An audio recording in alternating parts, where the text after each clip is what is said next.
Right now আমি এখন dream হলিডের water পার্কে। তো দেখতেই পারতেছেন এখানে অসংখ্য সৌন্দর্য দিয়ে এই জায়গাটি ভরা। আসলে ওয়াটার রাইডস এত সুন্দর হয়, এটার ভিতরে না আসলে এটা পরিকল্পনা করা যায় না যে আসলে একটা ওয়াটার নিয়ে, জাস্ট একটা পানি, এটা নিয়ে কত ধরনের খেলা এবং কত ধরনের বিনোদন এই ওয়াটার রাইডসের ভিতরে আছে। এটা আপনারা না আসলে, ফিজিক্যালি না দেখলে এটা বুঝতে পারবেন না। আসলে দেখতে পারতেছেন এখানে বিভিন্ন ধরনের ওয়াটার রাইডস রয়েছে, যেগুলাতে প্রত্যেকটার ভিতরেই পানি আছে এবং পানি দিয়েই এই রাইডসটা তৈরি করছে। মূলত এখানে যেগুলা পানি দিয়ে আপনার বিভিন্নভাবে টিউবের ভিতর দিয়ে এক উপর মাথায় উঠে বিভিন্নভাবে টিউবের ভিতর দিয়ে আবার এসে পানিতে পড়া এবং বিভিন্ন ধরনের স্লিপিং, তারপরে হচ্ছে পানিতে নেমে বিভিন্ন ধরনের টিউব আছে। এক কথায় এখানে বাচ্চাদের বিনোদন থেকে শুরু করে বড়রা সব মিলিয়ে একদম একটা অন্য রকমের একটা জগৎ এখানে এই ওয়াটার রাইডসের ভিতরে। এখানে আসলে আপনারা বিভিন্ন ধরনের বিনোদন উপভোগ করতে পারবেন।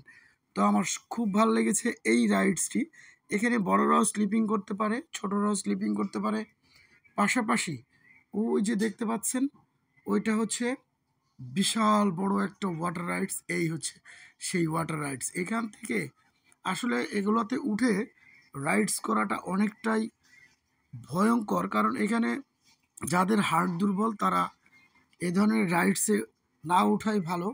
এই পাশে একটা বিমান এসে বিধ্বস্ত হয়েছে পাহাড়ের ভিতরে, এটা বোঝাচ্ছে।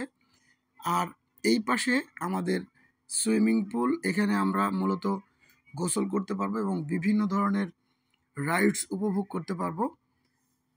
তো সব মিলিয়ে আমার কাছে অসাধারণ লেগেছে এই ড্রিম হলিডের ওয়াটার পার্কসটি। উপর দিয়ে দেখবেন, খেয়াল করলে দেখা যাবে যে কেবল তার রয়েছে। এই কেবল কারে চড়ে এই পুরো ওয়াটার রাইডস এবং ড্রিম হলিডে পার্কের পুরো ভিউটা উপভোগ করতে পারবেন। আর এই কেবল ওয়াটার ওয়াটার পার্কের উপর দিয়েই মূলত এই কেবল কারটি লাইন করেছে, যেন যারা কেবল কারে চড়বে তারা এই ওয়াটার পার্কের সৌন্দর্যটি বসে বসে উপভোগ করতে পারবে। পাশাপাশি ময়ূরপঙ্খী নাও এবং অন্যান্য রাইডসের মাধ্যমে পরিকল্পিতভাবে সাজানো এই ওয়াটার রাইডসটি উপভোগ করতে হলে অবশ্যই ড্রিম হলিডে পার্কের এই ওয়াটার রাইডসটি আপনাদের পরিদর্শন করতে হবে এবং এখানে এসে ফিজিক্যালি বিনোদন নিতে হবে। সেজন্য আপনাকে চলে আসতে হবে ড্রিম হলিডে পার্কের ওয়াটার রাইডসে। তো কথা না বাড়িয়ে শেষ